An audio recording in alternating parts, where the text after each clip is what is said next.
সব শুনে মনে হলো গত 200 বছর আপনাদের সাথে আমার বিশাল আকারে একটা মারামারি রয়েছে।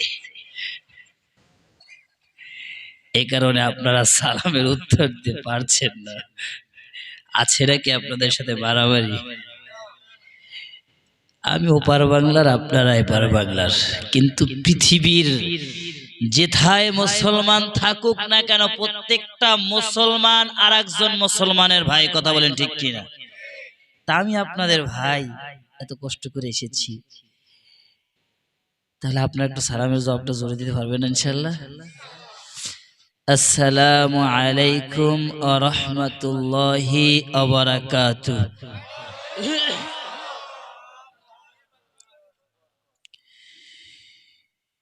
إن الحمد لله الأكرم الذي خلق الإنسان وكرمه وعلمه من البيان ما لم يعلم، فسبحان الذي لا يحصى امتنانه باللسان ولا بالقلم. نشهد أن لا إله إلا الله وحده لا شريك له، ونشهد أن سيدنا ومولانا محمدا عبده ورسوله الذي أرسله بالحق بشيرا ونذيرا وداعيا إلى الله بإذنه وسراجا وقمرا منيرا. أما بعد، فأعوذ بالله من الشيطان الرجيم. بسم الله الرحمن الرحيم. إن الله وملائكته يصلون على النبي يا أيها الذين آمنوا صلوا عليه وسلموا تسليما. اللهم صل على محمد وعلى آل محمد كما صليت على إبراهيم وعلى آل إبراهيم إنك حميد مجيد. اللهم بارك على محمد وعلى آل محمد كما باركت على إبراهيم وعلى آل إبراهيم إنك حميد مجيد. হৃদয়ের সবটুকুন ভালোবাসা উজাড় করে দিয়ে উচ্চ কণ্ঠে সকলেই জনাবে মুহাম্মদুর রাসূলুল্লাহ সাল্লাল্লাহু আলাইহি ওয়াসাল্লামের প্রতি দুরূদ পড়ছি। আল্লাহুম্মা সাল্লি আলা সাইয়্যিদিনা মাওলানা মুহাম্মদ ওয়া আলা আলি সাইয়্যিদিনা مولانا محمد اللهم صل على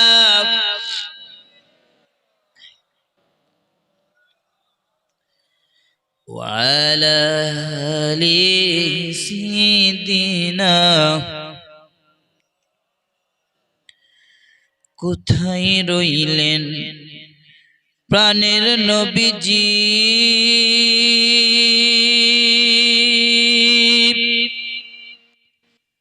আমাদেরকে ছাড়িয়া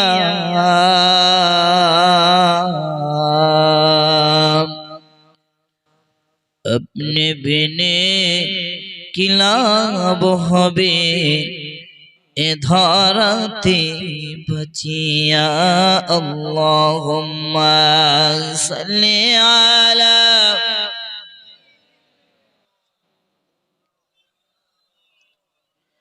وعلى آل سيدنا মনটা যদি হইতো প্রবল হাওয়া মনটা যদি হইতো প্রবল হাওয়া হইতো যদি শুভর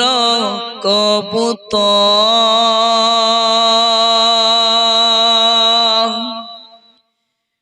মেঘের ডানায় পাঠিয়ে দিতা মেঘের ডানায় পাঠিয়ে দিতা মদিনার পথে যেথায় আমার প্রিয় নবী ঘুমায় নিরন্তর যেথায় আমার প্রিয় নবী ঘুমায় নিরন্তর বালাগাল উলা বিকামালিহি কাশাফাত দুজা বিজামালিহি حسنت جميع خصاله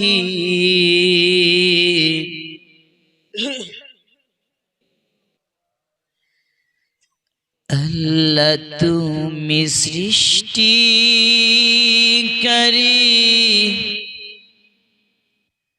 তুমি পালনকারী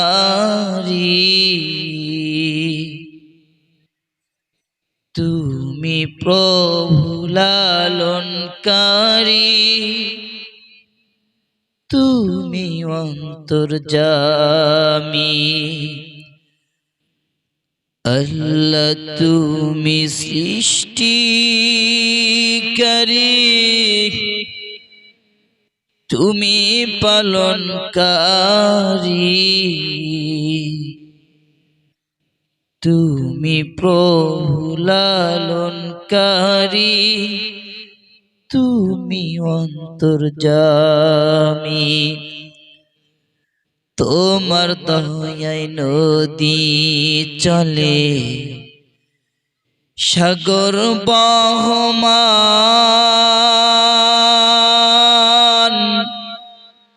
তোমার দয়ায় চন্দ্র সূর্য নিত্য চলমান তোমার দয়ায় নদী চলে সাগর বহমান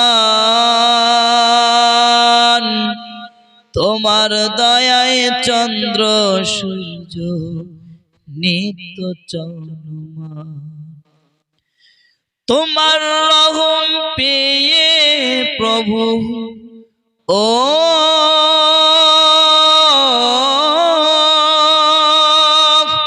তোমার রহম পেয়ে প্রভু আমরা বেঁচে আছি তুমি প্রভু লালনকারী তুমি অন্তর্যামী আল্লাহ তুমি সৃষ্টিকারী, তুমি পালনকারী,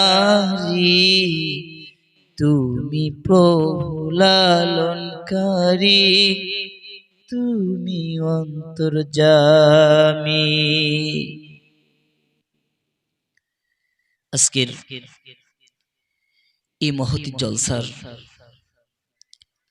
সম্মানিত সভাপতি সাহেব, আমন্ত্রিত ওলামায়ে কেরাম, সামনে অবস্থানরত আমার প্রাণ প্রিয় বয়সে ছোট বড় যুবক ভাইয়েরা, মুরব্বী বাবারা, পদ্মার অন্তরালে অবস্থানরত আমার শ্রদ্ধেয় মা ও বোনেরা,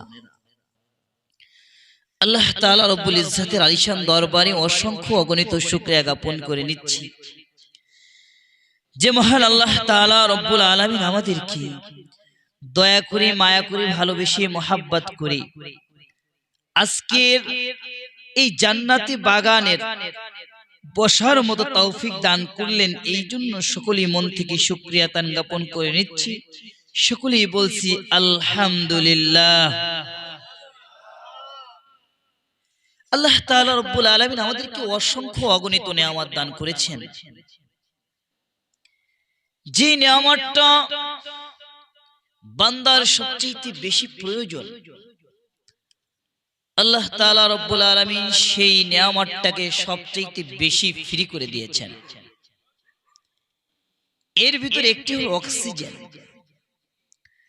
মানুষ যেটা গ্রহণ করে এটার নাম কি? অক্সিজেন। আর মানুষ যেটা বের করে দেয় এটার নাম হলো কার্বন ডাইঅক্সাইড। এই যে অক্সিজেনটা আপনি আর আমি গ্রহণ করছি, পৃথিবীর কোন মানুষ এই অক্সিজেন ছাড়া কি বেঁচে থাকতে পারবে? বেঁচে থাকতে পারবে না। অক্সিজেনটা মানুষের এতটা জরুরি যে বেঁচে থাকতে হলে অক্সিজেনের প্রয়োজন আছে। এখন একটু হিসাব করেন, আমার বাংলাদেশে যদি কোনো মানুষ অসুস্থ হয়, এর যদি অক্সিজেনের প্রয়োজন হয়, একে যখন হাসপাতালে নিয়ে যাওয়া হয়, প্রতিটি ঘন্টায় কমসে কম এই অক্সিজেনের জন্য 2 থেকে 300 টাকা গুনা লাগে। মোটামুটি হাসপাতালের কথা বলছি। এখন জ্ঞানী গুণী আপনারা, আমার মুসলমান ভাইয়েরা, বাবাজিরা, আপনাদের কাছে আমি প্রশ্ন রাখতে চাই, একটা দিনে কত ঘন্টা বলেন তো? 24 ঘন্টা। 24 ঘন্টা যদি কোনো মানুষের 200 টাকা করে লাগতো, তাহলে কত টাকা লাগতো? 4800, মানে 4800 টাকা। এখানে কোনো আমার ভাই, আমার বাবাজি আছেন, বুকে হাত দিয়ে বলতে পারবেন, হুজুর জন্মের পর থেকে প্রত্যেকটা দিন 4800 টাকা ইনকাম করার মতো ক্ষমতা আমার ছিল? একজনও আছেন? কেন করবেন না? আল্লাহর শুকরিয়া। অসংখ্য অগণিত নেয়ামত আপনাকে আল্লাহ দিয়েছেন। কথা বলার যে শক্তি অন্য কোন প্রাণীকে আল্লাহ দেন নাই, আপনাকে আল্লাহ দিয়েছেন ভালোবেসে, মোহাব্বত করে। তোর চক্ষু যার নাই, তাকে গিয়ে জিজ্ঞাসা করবেন, বাবাজি এই পৃথিবীতে তোমার কোন জিনিসের বেশি প্রয়োজন? এই লোকটি কখনো টাকার কথা বলবে না, কখনো বলবে না আমার গাড়ি বাড়ি দরকার। বলবে আল্লাহ তাআলা যদি আমার এই চক্ষু দুটাকে ভালো করে দিত, আর আল্লাহ তাআলা রব্বুল আলামিনের এই নিয়ামতগুলো যদি আমি একটু দেখতে পেতাম। ঠিক কিনা বলেন? যে ব্যক্তি একটা পা নেই, এই ব্যক্তিকে জিজ্ঞাসা করুন পায়ের কি মর্যাদা। কেন করবেন না আল্লাহ শুকরিয়া এত নিয়ামত দেওয়ার পরেও? আল্লাহ তাআলা এই জন্যই কোরআনে সূরা রহমানের ভিতরে বারবার বলেছেন, ফাবিআইয়ি আলাই রাব্বিকুমা তুকাযযিবান। ও বান্দা, আমি আল্লাহর কোন কোন নিয়ামতটাকে তোমরা অস্বীকার করবা? আল্লাহর কোন নিয়ামতকে অস্বীকার করার মতো ক্ষমতা কারো আছে? নেই। এত নিয়ামত দেওয়ার পরেও আপনি আল্লাহর শুকরিয়া জ্ঞাপন করছেন না, সে আল্লাহর দিকে আপনি ঝুঁকছেন না, আল্লাহ তাআলার কুদরতি কদমে আপনি সাজদা করছেন না। পৃথিবীর নিকৃষ্টতম একটা প্রাণী যার নাম হচ্ছে কুকুর, এই কুকুরটা আপনার সামান্য ফেলে দেওয়া কাঁটাগুলো, ফেলে দেওয়া হাড্ডিগুলো খেয়ে সারা রাত্রি আপনার বাড়ির পাহারা দিচ্ছে, আপনার মাল আপনার সম্পদকে পাহারা দিচ্ছে, আপনাকে পাহারা দিচ্ছে। নিকৃষ্ট একটা প্রাণী হওয়ার পরেও তার মালিককে এতটা ভালো সে বাসতেছে যে সারা রাত সে ঘুমাচ্ছে না। আপনি তো আশরাফুল মাখলুকাত, সমস্ত সৃষ্টির শ্রেষ্ঠ আপনারা, আল্লাহ আপনাকে বানিয়েছেন। এরপরেও আপনি যে কাজটা করছেন সে আল্লাহ তাআলাকে ভুলে গিয়েছেন। এই জন্যই তো আল্লাহ তাআলা সূরা আদিয়াতের ভিতরে বলেছেন, ইন্নাল ইনসানা লিরাব্বিহি লাকানুত, মানুষ বড় অকৃতজ্ঞ, নেমো খারাপ, এর চাইতে অকৃতজ্ঞ পৃথিবীতে আর কেউ নেই। আমার ভাইরা, আমার বাবাজিরা, পৃথিবীর কোন মানুষ যদি আল্লাহ তাআলা রব্বুল আলামিনের নিয়ামতের শুকরিয়া জ্ঞাপন করে, তাহলে লাভ কি? আল্লাহর নানা বান্দার কার লাভ? বান্দারই লাভ, ঠিক কিনা বলেন? আল্লাহর হাবিব সাল্লাল্লাহু আলাইহি ওয়াসাল্লাম বললেন, কিয়ামতের কঠিন ময়দানে আল্লাহ তাআলা রব্বুল আলামিন জান্নাতীদেরকে 120 কাতারের ভিতরে দাঁড় করিয়ে দিবেন। 120 কাতারের ভিতরে দাঁড় করানোর পরে আল্লাহ তাআলা রব্বুল আলামিন তার হাবিব বিশ্ব নবী রাহমাতুল লিল আলামিন হযরতে মুহাম্মদুর রাসূলুল্লাহ সাল্লাল্লাহু আলাইহি ওয়াসাল্লামের উম্মত দ্বারা আল্লাহ তাআলা 80 কাতার পরিপূর্ণ করবে। জোরে জোরে বলা যাবে কি সুবহানাল্লাহ? এই 80 কাতারের ভিতরে সবচাইতে প্রথম কাতারে, সামনের কাতারে কারা থাকবে জানেন নাকি? আল্লাহর হাবিব বিশ্ব নবী রাহমাতুল লিল আলামিন বলেন, আল হামিদুনাল্লাযীনা ইয়াহমাদুনাল্লাহা ফিস সাররাই ওয়াদ দাররা।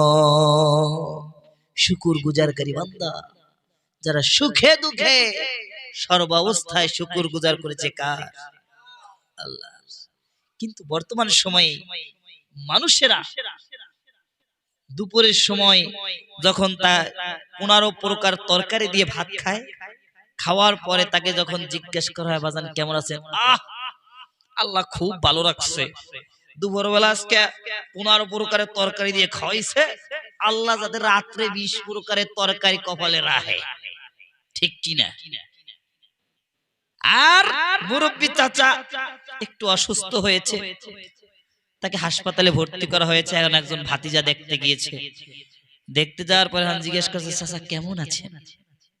দেখো না মিয়া, মস্কারি করো, আল্লাহ খালি আমারই দেখে, রোগ বালাই যা আছে ওরে কপাল, এ পৃথিবীর আর কেউ আল্লাহ দেখে না, খালি আমারই দেখে।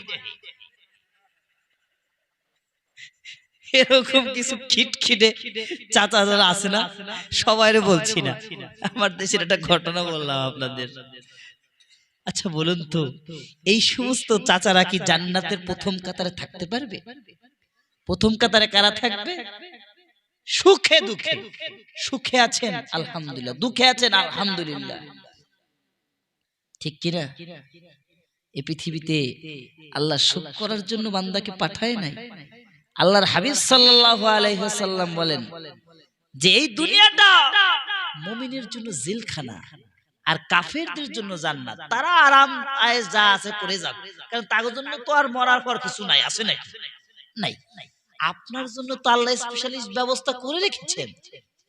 আপনি এই শীতের সময় উঠবেন, উঠে শীতের সকালে আপনি ঠান্ডা পানিতে ওযু করবেন, এটা আমার আল্লাহ দেখছেন, আল্লাহর ভালো লাগছে। আল্লাহ আপনার জন্য তো স্পেশালি জান্নাতের ভিতরে ব্যবস্থা করে রাখছে, এই জন্যই তো রাখছে। আপনি কষ্ট করবেন, কষ্ট করার পরেই তো আপনাকে আল্লাহ ফলাফলটা দিবে, ঠিক কি না? আপনি ফজরের সময় কম্বল মুড়িতে আরামসে ঘুমাই রয়েছেন, দিবে আপনাকে আল্লাহ? দিবে না। এই জন্য আমার বাবাজি, আমার বন্ধু, আপনারা কষ্ট পাচ্ছেন? কিছুক্ষণ চলবে না আমার থেকে আপনারা চলে যাবেন? বাংলাদেশের একটা ঘটনা, এক হুজুর বয়ান করছে, বয়ান করতে করতে সব মুসল্লি গেছে গা, খালি মাইক ম্যান আল্লাহ আছে। কে মাইক ম্যান? আল্লাহ আছে।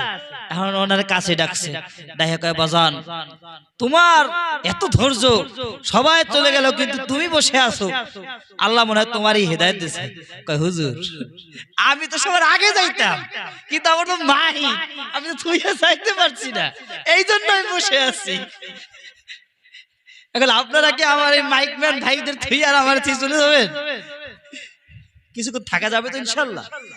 আমি আপনাদের ভাই আসছি কষ্ট করে, অল্প কিছুক্ষণ সময় আলোচনা করবো ইনশাল্লাহ। সকলে থাকবেন তো ইনশাল্লাহ? আজকে কোরআন ও হাদিসের আলোকে সন্তানের প্রতি পিতামাতার কি কি হক আছে এবং পিতামাতার প্রতি সন্তানের কি কি হক আছে আপনাদের সামনে আলোচনা করার চেষ্টা করবো ইনশাআল্লাহ। সকলে শুনবেন তো ইনশাআল্লাহ? আমার ভাইরা, আমার বাবাজিরা, সন্তানের প্রতি যেমনি পিতামাতার হক রয়েছে, পিতামাতার প্রতিও সন্তানের তেমনি হক রয়েছে। আবার সন্তানের প্রতিও পিতামাতার হক আছে না নাই? সন্তানের প্রতি পিতামাতার সর্বপ্রথম হক হলো, সন্তান ছেলে হোক সন্তান মেয়ে হোক, শুকরিয়া জ্ঞাপন করতে হবে কার? আসতে বলবেন না, শুকরিয়া করতে হবে কার? কারণ ছেলে দেওয়ার মালিক কে? মেয়ে দেওয়ার মালিক কে? আল্লাহ তাআলা রব্বুল আলামিন কোরআনে কারীমের ভিতরে বললেন, ইয়াহাবু লিমান ইয়াশাউ ইনাসা ওয়া ইয়াহাবু লিমান ইয়াশাউ যুকুর আও ইউযাওwijukum যুকরানা ওয়া ইনাসা ওয়া ইয়াজআলু মান ইয়াশাউ আকীমা ইন্নাহু আলিমুন কাদির। আমি আল্লাহ তাআলা তাকে চাই তাকে ছেলে দান করি, যাকে চাই তাকে মেয়ে দান করি। আর আমি আল্লাহ তাআলা যাকে চাই তাকে ছেলেও দেই মেয়েও দেই। আর আমি আল্লাহ তাআলা রব্বুল আলামিন যাকে চাই না তাকে ছেলেও দেই না মেয়েও দেই না, বন্ধা করে রেখে দেই সমস্ত ক্ষমতার অধিকারীকে। কিন্তু এই পৃথিবীর এক শ্রেণীর মানুষ আছে যাদের পুত্র সন্তান যখন জন্মগ্রহণ করে পুরা এলাকা সবাই মিষ্টি খাওয়ায়, আর যখন একটা কন্যা সন্তান হয়, এইবার যদি তোর কন্যা সন্তান হয়, তোর যদি মাইয়া হয়, 2 তালাক তোর 14 গোষ্ঠী তালাক। এরকম কিছু মানুষ আছে না? আচ্ছা, ওরে তালাক দেওয়ার মতো ক্ষমতা আল্লাহ আপনাকে দিয়েছে, কারণ আপনি তাকে বিবাহ করেছেন, কিন্তু তার 14 গোষ্ঠী তালাক দেওয়ার মতো অধিকার আপনাকে কে দিল? এগুলো মুসলমানের কারবার হতে পারে? হতে পারে না। এগুলো ছিল জাহেল যুগের, অন্ধকার যুগের মানুষের কারিকারবার। এ বর্ণনা করেছেন আল্লাহ নিজেই কোরআনে।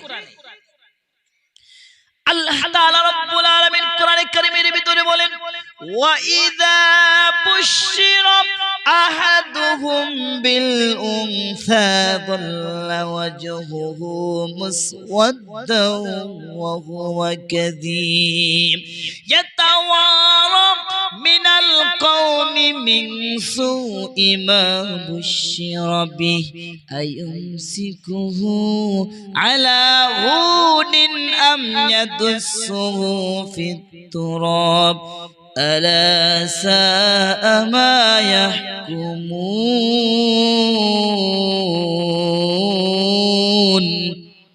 জোরে বলুন আল্লাহু আকবার।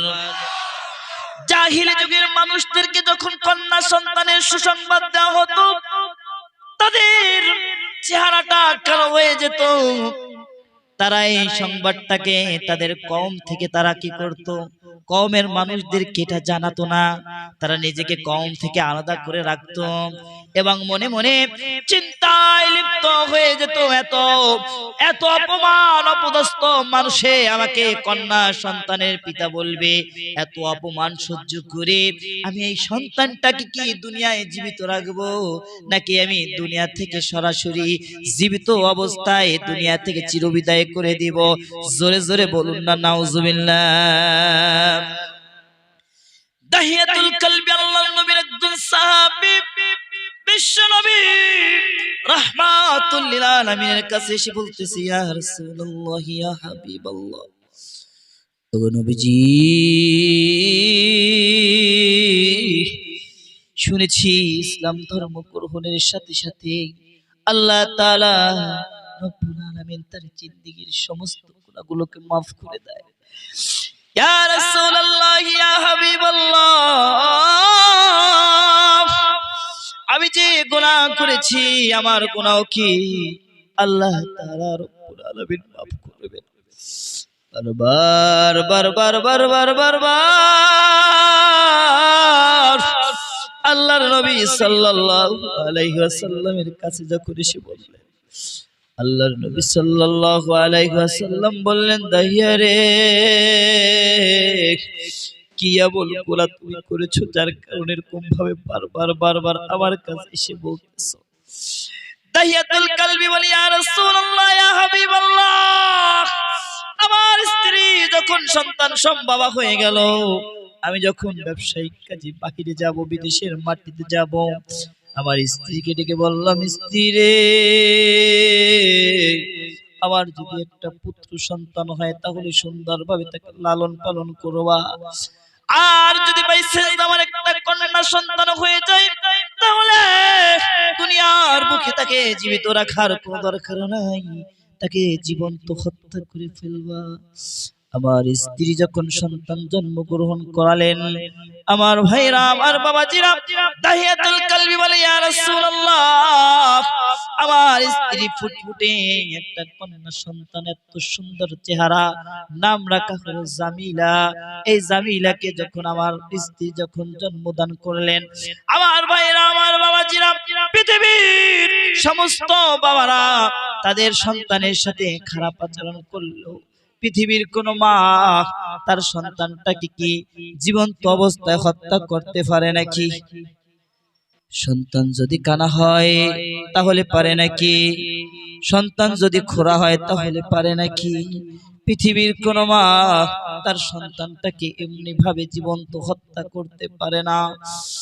এত সুন্দর ফুটফুটে কন্যা সন্তান দাহিয়াতুল কলবির স্ত্রী, সে যখন তাকে দুনিয়া থেকে চিরবিদায় করতে পারলো না, আমার ভাইরা, আমার বাবাজিরা, দাহিয়াতুল কলবি বলে, আমি যখন সফর শেষে বাড়িতে আসলাম, আসার পরে দেখতেছি আমার বাড়ির পাশ দিয়ে সুন্দর ফুটফুটে একটা কন্যা সন্তান ঘোরাফেরা করছে, এত সুন্দর চেহারা।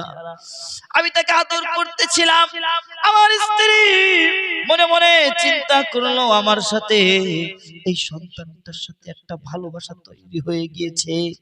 এই জন্য আমি যখন আমার স্ত্রীকে জিজ্ঞাসা করলাম, স্ত্রী রে, তুমি তো এখন আমাকে জানালে আমার কি সন্তান হয়েছে? বললো যে এই সন্তানটা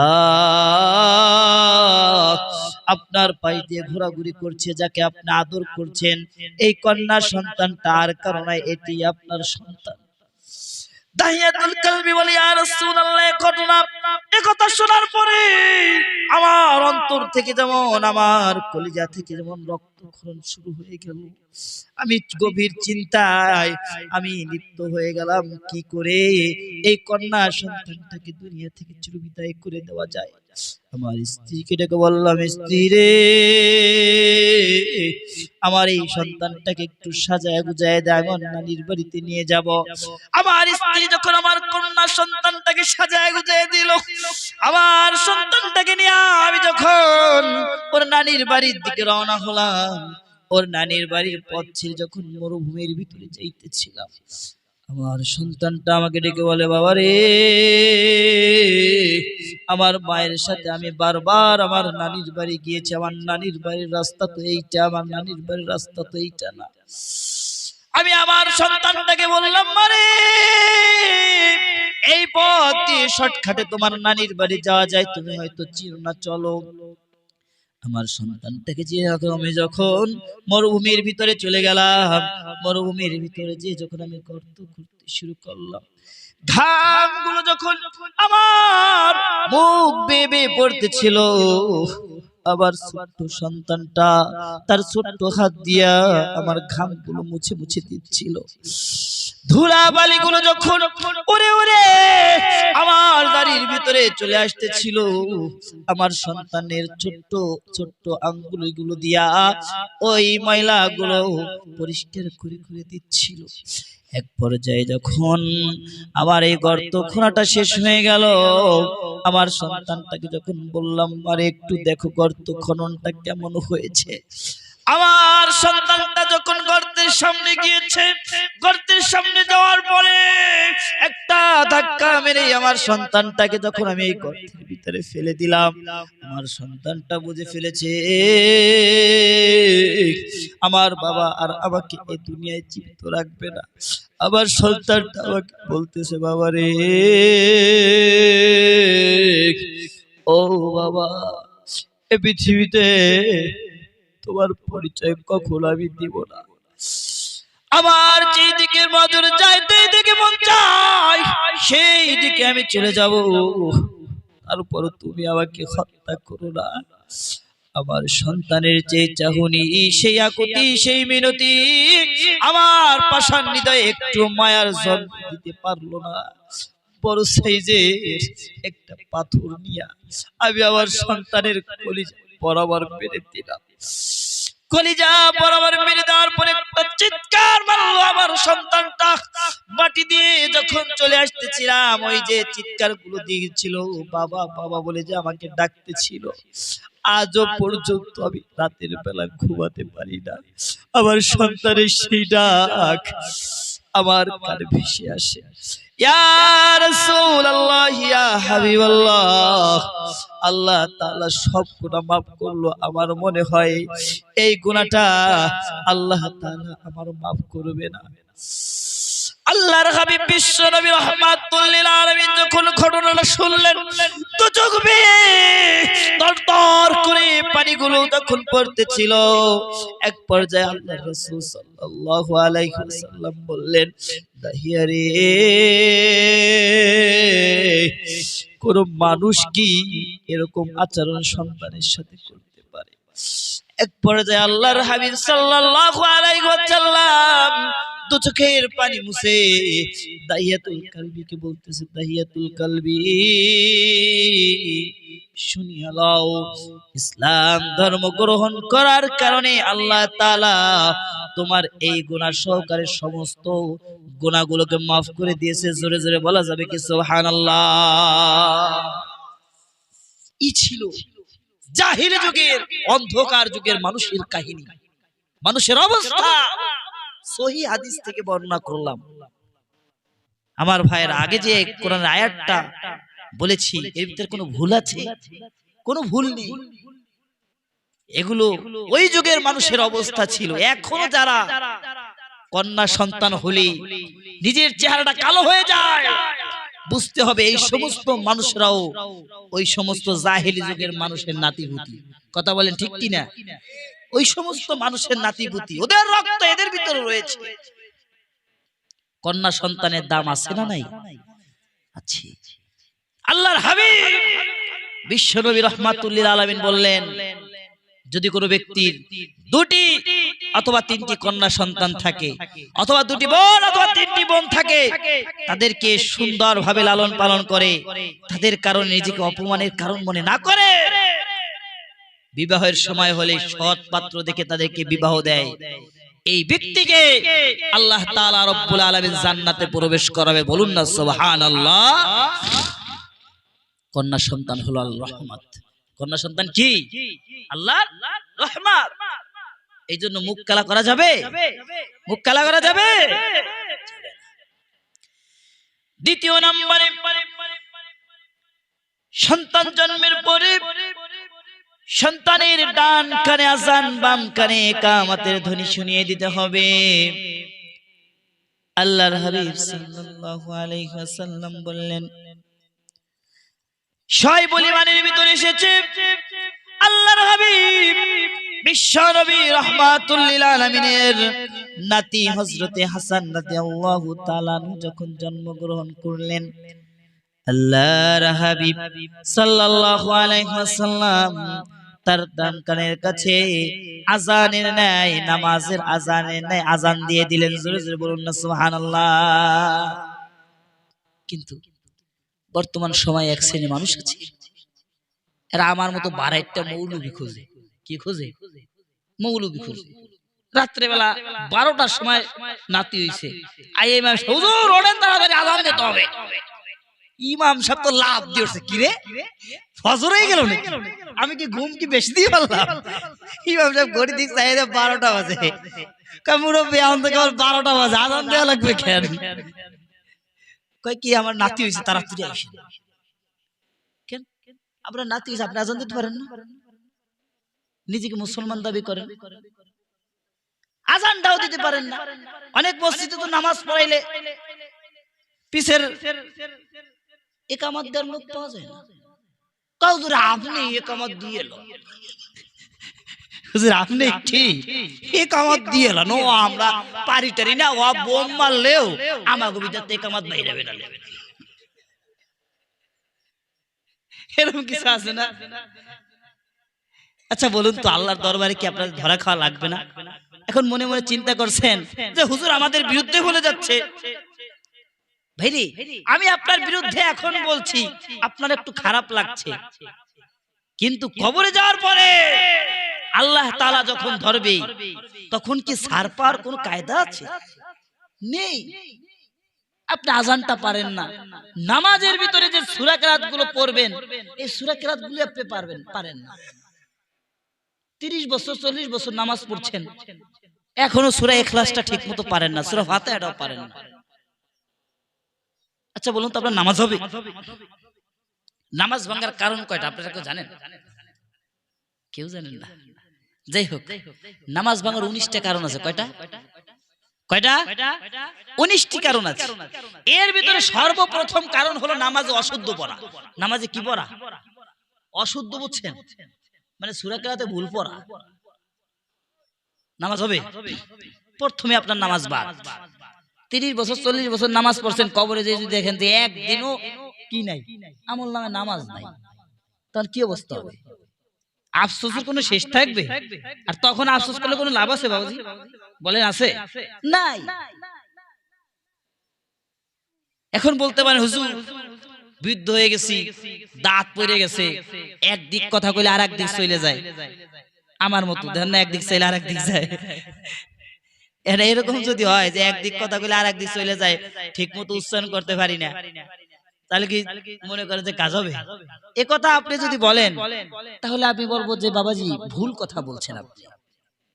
কারণ এখন আপনি আলেম হতে না পারেন, কমসে কম তলিবুল ইলম হওয়ার মতো ক্ষমতা আপনার আছে। আপনার ইমাম সাহেব এই যে এত সুন্দর বক্তব্যটা করেছেন, মাওলানা সাহেব বক্তব্য পড়ান না, আপনি যদি তার কাছে বসে প্রতিদিন একটু সূরা কিরাত শেখার চেষ্টা করেন, আমাদের এই ইমাম মানে মাওলানা সাহেবকে আপনাকে বলবে, এই মিয়া বুড়ো হয়ে গেছেন মিয়া, তাড়াতাড়ি যান, আপনার পড়াইতে পারবো না, এ কথা কি বলবে? বলবে না। চেষ্টা করবে যতটুকু সম্ভব আপনাকে শিখানোর। আপনি শিখতে গেলেন, এই যে শিক্ষার জন্য গিয়েছেন, তার মানে আপনি তলিবুল ইলম। এই অবস্থায় যদি আপনি মারা যান, শহীদি মর্তবা আল্লাহ আপনাকে দান করবে। বলেন না সুবহানাল্লাহ। এর থেকে লাভ আর কিছু আছে? সারা জীবন তো যা পারছেন না, এখন মনে করেন বৃদ্ধ বয়সে 2-1 বছর 4 বছর আল্লাহ যা বাঁচায়, আপনি চেষ্টা করতে থাকেন আর তলিবুল ইলম হয়ে যান, আর আল্লাহ এই অবস্থায় মৃত্যু দিলে আপনি শহীদি মৃত্যু পেয়ে যাবেন। কত লাভ না? লাভ কিনা? লাভ, পুরাই লাভ, ঠিক কিনা? শিখবেন তো ইনশাআল্লাহ। আর না শিখে যদি কবরে যান, আল্লাহ যদি ধরে, এ বান্দা তুই আমার কোরআনের দুই একটা সূরা নামাজের জন্য তাও শিখতে পারোস নাই, পিডান কি একটাও মাটিতে পড়বে? সব গায়ে পড়বে। এক লোক জিজ্ঞেস করলো, হুজুর কবরে তো যে ফেরেশতা আসবে ওই রাহার পরে, তো এই ফেরেশতা তো ওই অন্ধ এবং বধির হবে, মানে কানেও শুনবে না চোখেও দেখবে না, কানার বয় না। তো এখন ওই ওরা যে মুকুটটা নিয়ে আইবে, ওরা তো আমার পিডান দেবে, ওরা তো আমার দেখবে না, আমি ওকে ফাঁসে দিয়ে বলবো। আপনি পাশে গিয়ে পরে কাজ হবে? আল্লাহ এমন ক্ষমতা দেবে আর এমন মুকুট দেবে, আপনি যেদিকে যান না কেন বাড়ি যেটা দেবে সব আপনার গায়ে লাগবে, একটাও মাটিতে পড়বে না। এই জন্য বাবাজি পায়ে হাত দিয়ে বলি, আপনি আমার বাপের মতো। আমারও তো বাপ ছিল দুনিয়ায়, হয়তো 2-3 বছর আগে আল্লাহ নিয়ে গিয়েছে। অনেকে আছেন আমার বাবার থেকেও বেশি বয়সী। পায়ে হাত দিয়ে বলি, আপনি যদি বলেন যে হুজুর এই সমস্ত মানুষের সামনে স্টেজে বসে যদি আমার পাও ধরেন, তাই কাল থেকে আমি সূরা কেরাত শেখার চেষ্টা করবো ইনশাআল্লাহ। আসেন আমি সবার সামনে আপনার পা ধরবো, তারপর আপনি শেখেন। কারণ আপনি শিখা যদি কবরে না যান কি জবাব দিবেন? এত লম্বা হায়াত আল্লাহ আপনাকে দিয়েছেন, সে আল্লাহর জন্য কি করেছেন আপনি? খালি যদি গঞ্জে ওরে সুবহানাল্লাহ, আল্লাহ তো রহমানুর রহিম, তে মাফ করে দেবে। আরে কেন আল্লাহ যদি কহার নাম ধারণ করে তখন হবে না নাকি? কোন কায়দা আছে? শিখবেন তো ইনশাআল্লাহ, শিখবেন তো ইনশাআল্লাহ। আল্লাহ তৌফিক দান করে, সকলে বলুন না আমিন। আমার ভাইরা, আমার বাবাজিরা, সন্তানের বয়স যখন 7 দিন হয়ে যাবে, সন্তানের আকিকা করার দরকার আছে না নাই? সন্তানের আকিকা করতে হবে। ফতোয়ায়ে স্বামীর ভিতরে এসেছে, ছেলে হলে 2টি বকরি আর মেয়ে হলে 1টি বকরি দ্বারা সন্তানের আকিকা করতে হবে। 7 দিনের মাথায় তার যে ছোট্ট ছোট্ট চুলগুলো রয়েছে, এই চুলগুলো হলক করতে হবে। সামান্য কিছু চুল হবে, এই পরিমাণ সোনা অথবা রূপা অথবা এই পরিমাণ কিছু সদকা আল্লাহর রাস্তায় করে দিবেন। আপনার সন্তানটাকে সুস্থ রাখবেন যিনি, তিনি কে? এরপরে সন্তানের প্রতি পিতামাতার একটি হক হলো সুন্দর অর্থবোধক একটি নাম সন্তানের জন্য রাখতে হবে। পৃথিবীতে এমন কিছু নাম বান্দার রাখা হয়, এমন সময় আমরা পড়ে যাই বিপদে। অনেকের নাম জিজ্ঞাসা করলে এমন নাম বলে, লাট বল্টু কেলটু সেলটু, ওরে সুবহানাল্লাহ, এত নাম যে কে আবিষ্কার করছে আল্লাহই ভালো জানে। মুসলমানের সন্তান নাকি হিন্দুর সন্তান নাকি বৌদ্ধর সন্তান চিনার মতো কায়দা নাই। কারণ একটা নাম, এই নামটাই একজন মানুষের পরিচয় বহন করে। কথা বলেন, একজন মানুষের পরিচয় বহন করে নাম। আল্লাহ তাআলা রব্বুল আলামিন নিজেও বান্দার নামকরণ করেছে। সূরা মারইয়ামের ভিতরে যদি আপনি তাকান তাহলে দেখতে পাবেন আল্লাহ তাআলা রব্বুল আলামিন বললেন, ইয়া জাকারিয়া ইন্না নুবাশশিরুকা বিগুলামিন ইসমুহু ইয়াহইয়া লাম নাজআল লাহু মিন ক্বাবলু সামিয়া। হে জাকারিয়া, তোমাকে আমি আল্লাহ তাআলা রব্বুল আলামিন একটি পুত্র সন্তানের সুসংবাদ দিচ্ছি, যার নাম হবে ইয়াহইয়া। এই নামে আমি আল্লাহ তাআলা এর আগে আর কারো নামকরণ করিনি। নামকরণ কি করেছেন? আল্লাহ নিজেও করেছেন, বান্দার নামকরণ করেছেন। আপনাদের সন্তানের সুন্দর নাম রাখবেন তো ইনশাআল্লাহ, ইনশাআল্লাহ। এরপরে মা বোনদের প্রতি আল্লাহ তাআলা রব্বুল আলামিন একটা আদেশ হলো, ওয়াল ওয়ালিদাতু ইউরদিনা আওলাদাহুন্না হাওলাইনি কামিলাইনি লিমান আরাদা আন ইউতিম্মার রাদা। সন্তানবতী নারীরা তাদের সন্তানদেরকে পূর্ণ 2 বছর দুধ পান করাবে। কতদিন? পূর্ণ 2 বছর দুধ পান করাবে। দুধ পান করানোর দরকার আছে না নেই? কিন্তু বর্তমানের এক্সেন স্মার্ট মহিলারা তাদের সন্তানদেরকে দুধ পান করাতে চায় না। মায়ের বুকের যে শাল দুধ, এর ভিতরে আল্লাহ তাআলা রব্বুল আলামিন এমন কিছু ঔষধ সন্তানের পুষ্টিগুণ রেখে দিয়েছেন, পৃথিবীর সমস্ত ডানো ল্যাকটোজেন নিডো ফিডো সব খাওয়ালেও এর কোন রকম 100 ভাগের 1 ভাগও হবে নাকি? হবে না। বিশেষ করে মায়ের প্রতি সন্তানের ভালোবাসা আল্লাহ তাআলা এই দুধের মাধ্যমে দিয়ে দিয়েছেন। আপনার সন্তানকে আপনি দুধ পান করাচ্ছেন না, মা আপনাকে বৃদ্ধাশ্রমে দেবে না কাকে দিবে? কারণ ইহুদি খ্রিস্টান দেখবেন ওরা কি করে, ওই ঠেলা গাড়িতে বাস্তা লয়ে যায় আর কুত্তাটা বহিলে ঘুরে, আছে না? আছে। এই জন্যই তো ওদেরকে ওদের সন্তানেরা সম্মান দেয় না, পরিচয় দেয় না, এসে তার দিক তাই আর এক দিক, এরকমই অবস্থা হচ্ছে। উন্নত চিকিৎসা বিজ্ঞান আবিষ্কার করেছে একটি বিষয়, পৃথিবীতে দিন দিন স্তন ক্যান্সার, ব্রেস্ট ক্যান্সার নামক একটি ক্যান্সার মহিলাদেরকে বারবার আক্রমণ করতেছে। ম্যাক্সিমাম মহিলাদেরকে এই ব্রেস্ট ক্যান্সার আক্রমণ করতেছে। উন্নত চিকিৎসা বিজ্ঞান তারা আবিষ্কার করে দেখেছে পৃথিবীতে এই ব্রেস্ট ক্যান্সারটা মুসলমানদের সবচেয়ে বেশি কম হওয়ার কারণ, সবচাইতে কম হওয়ার কারণ কি, অন্যান্য ধর্মের মানুষদের বেশি হওয়ার কারণ কি, তারা গবেষণা করে দেখেছে মুসলমান মহিলারা তাদের সন্তানদেরকে দুধ পান করানোর কারণে আল্লাহ তাআলা রব্বুল আলামিন এই ব্রেস্ট ক্যান্সার থেকে তাদেরকে হেফাজত করেছে। জোরে বলুন না সুবহানাল্লাহ। আমার বাড়ির পাশে নিজের গ্রামের একটা ঘটনা বলছি, আল্লাহর কসম। এক মা, সে কি করেছে, অলসতার কারণে বা যে কোনো কারণে এক পাশের দুধ সন্তানকে পান করাইছে, আর এক পাশের করায় নাই। এই কারণ যে পাশের দুধ পান করায় নাই সেই পাশে টিউমার হয়ে গিয়েছে, ব্রেস্ট ক্যান্সারের দিকে চলে গেছে। বলুন না নাউজুবিল্লাহ। আমার মা, ও বোন, তুমি তো আমার মায়েরই মতো, আমার বোনেরই মতো। সন্তানের হক তাদেরকে দুধ পান করানো। কোন মা আজ থেকে এটা বাদ দিবা না ইনশাআল্লাহ। আমার ভাইরা, আমার বাবাজিরা, সন্তানের প্রতি পিতা মাতার আরেকটি হক হলো সন্তানদেরকে কোরআনের শিক্ষা দিতে হবে। কিসের শিক্ষা দিতে হবে? কোরআনের শিক্ষা দিতে হবে। এবার আসুন, কোরআনের শিক্ষা যে আপনি দিবেন, এই কোরআনের শিক্ষা দেওয়ার যে কোরআনটাকে আপনি শিক্ষা দিবেন, এই কোরআন সম্পর্কে আপনার জানার দরকার আছে না নাই? আছে না নাই? কোরআন সম্পর্কে জানার দরকার আছে না নাই?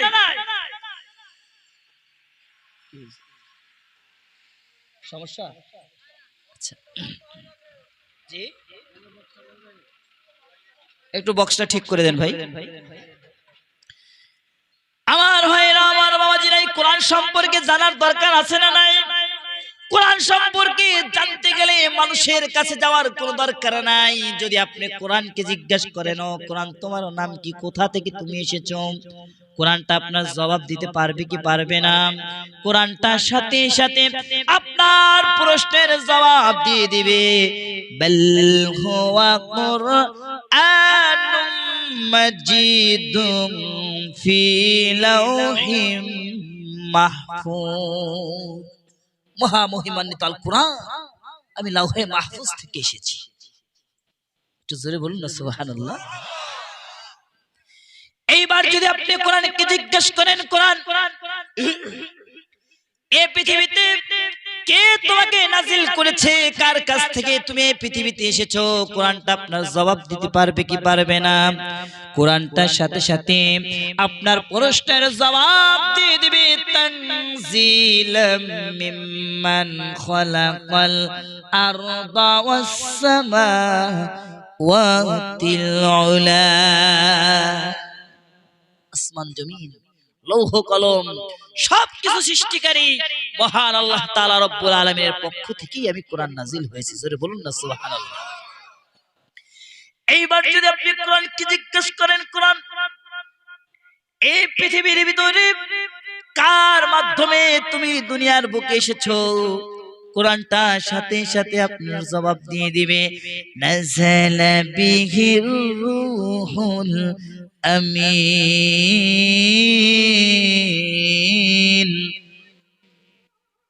ফেরেশতা জিবরাইল আমিন, যার একটা নাম হলো রুহুল আমিন।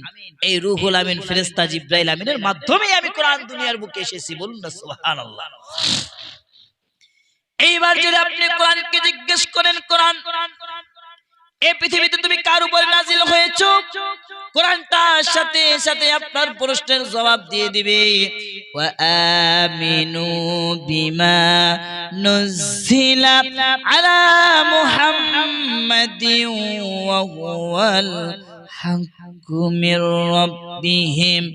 ঈমান আনো ওই জিনিসের উপর যা হযরতে মুহাম্মদুর রাসূলুল্লাহ সাল্লাল্লাহু আলাইহি ওয়াসাল্লামের উপর নাজিল করা হয়েছে। একটু জোরে জোরে বলুন না সুবহানাল্লাহ। এইবার যদি আপনি কোরআনকে জিজ্ঞেস করেন, কোরআন কোন মাসে তুমি এই কোরআন দুনিয়ার বুকে এসেছো, কোন মাসে তুমি নাজিল হয়েছো, কোরআনটা সাথে সাথে আপনার প্রশ্নের জবাব দিয়ে দিবে, শাহরু রামাদানাল্লাযী উনজিলা ফীহিল কুরআন। মহামহিমান্বিত মাস রমজান মাসেই আমি কোরআন নাজিল হয়েছি।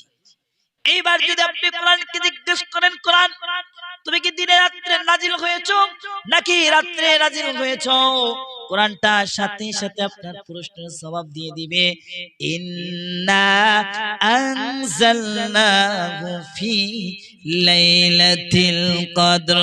আমি কদরের রাত্রিতে কোরআন নাজিল হয়েছে। একটু জোরে বলুন না সুবহানাল্লাহ। এইবার যদি আপনি কোরআনকে জিজ্ঞেস করেন, কোরআন বুঝলাম তুমি কদরের রাত্রিতে নাজিল হয়েছো, কিন্তু কোরআন বলো তো দেখি এই পৃথিবীতে আসার কারণটা কি, কেন তুমি নাজিল হয়েছো, পৃথিবীতে আসার মিশনটা কি, কোরআনটার সাথে সাথে আপনার জবাব দিয়ে দিবে, লিতুখরিজান নাসা মিনাজ-যুলুমাতি ইলান নূর। গোটা বিশ্ব থেকে পুঞ্জীবিত অন্ধকার টেনে বের করে আলোর দিশা দেওয়ার জন্যই আমি কোরআন নাজিল হয়েছি। এখানে এই অন্ধকারের ভিতরে আপনারা লাইট জ্বালিয়েছেন, অন্ধকার কি দূর হয়ে গিয়েছে না? আপনার এই কোরআনটা একটা নূর। আপনার ভিতরে, আপনার সন্তানের ভিতরে যখন এই কোরআনটা ঢুকবে, কোরআন ঢোকার সাথে সাথে ওর ভিতরে যে গুনাহের অন্ধকার গুলো রয়েছে সবগুলোকে দূর করে দিয়ে আপনার সন্তানের অন্তরটাকে আলোকিত করে দেবে। বলেন না সুবহানাল্লাহ। আমার ভাইরা, পৃথিবীতে আপনার সন্তানকে আপনি কোরআনের শিক্ষা যদি দিতে পারেন, আপনার সন্তান তাকে আমি ডাক্তার বানাবেন, আপনি বানান, কোনো সমস্যা নেই, ইঞ্জিনিয়ার বানাবেন, বানান, কোনো সমস্যা নেই, কিন্তু এর আগে কোরআনের শিক্ষাটা আপনি দেন। কোরআনের শিক্ষা যদি আপনি দিতে পারেন,